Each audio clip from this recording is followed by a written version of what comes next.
من يومين رحل عن دنيانا الفنان الكبير علاء عبد الخالق. علاء بالنسبة لي على المستوى الشخصي بيمثل جيلي، بيمثل إحساسي ومشاعري. علاء عبد الخالق كان نموذج للاحترام، للكلمة الحلوة، للصوت الحلو، نموذج للأغاني الجميلة اللي دخلت بيوتنا، ما عملتش أي نوع من أنواع الإسفاف ولا خروج عن النص ولا على القيم بتاعتنا. علاء ورقة شجر جميلة سقطت من زماننا. علاء وجعنا برحيله. علاء كان كل اختياراته جميلة، ربنا يرحمه ويغفر له ويصبر كل حبايبه على فراقه. رحل فنان من زمن جميل وترك بصمة حلوة لأغانيه.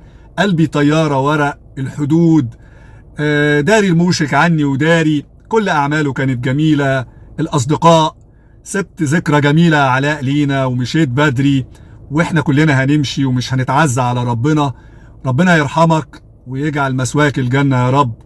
وانا في الختام بطالب الشعب المصري انه ينتقي الكلام اللي بيسمعه والاغاني اللي بيسمعها، ويختار ناس بتسيب اعمال حلوة، وما يصنعش من الصعاليق نجوم اللي بيغنوا لنا خمور وحشيش وبقوا دلوقتي متصدرين المشهد الغنائي في مصر، وهم بعاد كل البعد عن الغنى ويمثلوا الإسفاف. ربنا يرحمك يا علاء ويجعل مسواك الجنة. أشوفكم على خير.